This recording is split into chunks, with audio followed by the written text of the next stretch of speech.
Antes da gente falar da UFMT, antes da gente falar das atuações da UFMT frente à sociedade, dos nossos cursos de graduação, de pós-graduação, eu queria saber um pouquinho de quem que é o Breda, quem que é essa pessoa que hoje ocupa o cargo de pró-reitor do nosso campus universitário de Sinop, né? Qual que é a sua trajetória? De onde você veio, Breda? Beleza. Obrigado, Mauro. Primeiro, dar um olá para todos aqui que nos assistem e agradecer, Mauro, primeiro pelo convite, por participar do primeiro episódio, né, da série aí dos podcasts da UFMT Campus Sinop e principalmente parabenizar, né, você e toda a sua equipe pela iniciativa. Hoje o podcast a gente sabe que é um meio de comunicação que está se difundindo por todas as áreas de conhecimento, por todos os setores, né? E a UFMT, como sempre, que está na vanguarda, não poderia deixar de ter, né? Nós temos outros podcasts já na UFMT e com certeza esse daqui também será mais um de divulgação do nosso trabalho. Bom, quem que é o Breda, né? O Breda é um professor, né, hoje, né, do curso de agronomia, mais especificamente, né? Sou engenheiro agrônomo, formado na Unesp de Botucatu, na Faculdade de Ciências Agronômicas da Unesp de Botucatu, faz bastante tempo já, no ano de 1993, então ano que vem eu já tenho 30 anos de formado, né? A minha turma já está se reunindo aí para fazer até um encontro dos 30 anos. E lá em Botucatu, eu vivi a minha vida inteira até terminar meu doutorado. Então, praticamente, desde que eu nasci em Botucatu, estudei em Botucatu, entrei na faculdade em Botucatu, me formei, fiz mestrado e doutorado. Nesse intervalo, só dos 16 aos 19 anos que eu fui morar em São Paulo, né? Fui treinar judô em São Paulo, né? Fui lá com 16 anos, meu pai me colocou num ônibus, né? Lá na rodoviária de Botucatu e eu cheguei sozinho lá na rodoviária do Tietê, com 16 anos, buscando treinar judô, porque o meu maior sonho, antes de ser agrônomo, o meu maior sonho era ser atleta olímpico, né? Essa veia esportiva. E eu fui então... Morei por 3 anos lá treinando judô no Projeto Futuro, que era um centro de treinamento da Secretaria de Esportes do Estado de São Paulo. E lá eu fiquei 3 anos e no judô, depois quando voltei para a faculdade, lá em Botucatu também tem uma escola muito boa de judô. Continuei os meus treinamentos e estudando, fazendo faculdade. E ao longo da minha carreira de judô também fui campeão brasileiro 2 vezes, campeão brasileiro universitário, campeão paulista, campeão catarinense, né? Tive uma trajetória boa no judô. E disputei 2 seletivas olímpicas, mas infelizmente não consegui realizar meu sonho. Essa parte eu não conhecia. Essa então é faixa preta de judô. Sou faixa preta quarto dan do judô. Quarto dan, são 7, né?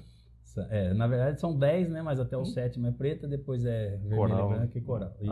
Tá. E vermelha. Não sabia dessa trajetória. Morou em São Paulo, você lembra em que bairro? Morei no Ibirapuera, no ginásio do Ibirapuera, eu morava lá, a gente morava num alojamento em 30 atletas de 16 até 18 anos, né? A gente ficou lá muito tempo e a gente treinava com os maiores nomes do judô nacional, né? Lá treinei com o Rogério Sampaio, Walter Carmona, Aurélio Miguel e todos os outros atletas aí de renome, né? Que legal. Mato Grosso também tem bastante trajetória em judô, né? Nós tínhamos aqui no antigo ETF-MT, que virou Cefet, que virou IF, né? Lá em Cuiabá tinha o Pedro Shinohara, né? Que era professor de judô. Eu conheci muito bem. Meu irmão treinou com ele.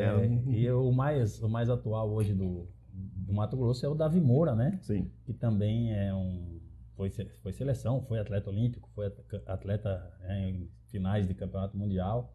Davi Moura também. Esteve aqui até esses dias, eu tive a oportunidade de conhecê-lo. Mas é bem mais novo que eu já, né? Quando ele começou a treinar, acho que eu já estava aposentando. Então, ao invés de ser professor, quase foi um atleta olímpico.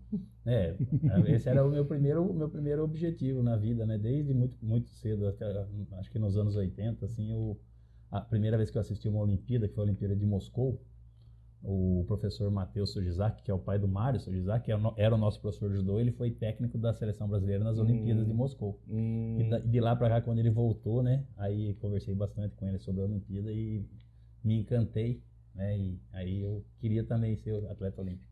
Sonho de criança, quase realizado. Quase. Mas aí não deu, voltou para a Unesp e foi estudar agronomia. Na verdade chegou um ponto que a gente estava lá em São Paulo que também a família não tinha muita condição de ficar mantendo a gente. A gente tinha toda a estrutura para treinar, mas também já estava chegando perto dos 20 anos, né? E aí meu pai falou que ele achava que chegava o momento de eu ingressar na universidade também para porque às vezes se eu não conseguisse no judô, eu teria que ter uma profissão, e isso é o certo, né? Aquela fase de decisão da vida do jovem, né? Ou vai para um ou vai para o outro. E né? aí eu já tinha uma ideia, tinha alguns amigos também que já faziam agronomia, né, do judô, que a gente já conhecia, convivia. E aí fui pesquisar sobre o curso, era mais ou menos isso que eu queria mesmo, alguma coisa ligada ao agro, né, ao campo.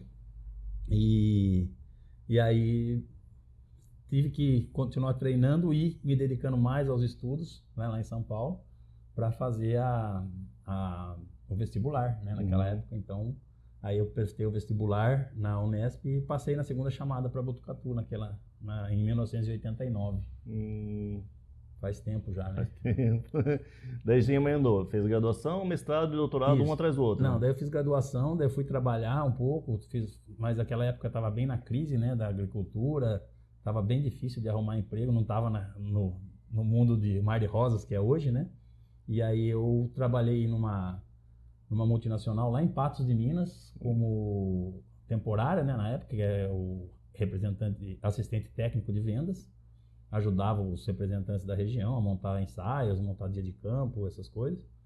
Depois, trabalhei também numa empresa lá em Botucatu que chama Duratex, uma empresa que fabrica chapa de madeira. Trabalhei na parte de tratamento dos resíduos dele lá.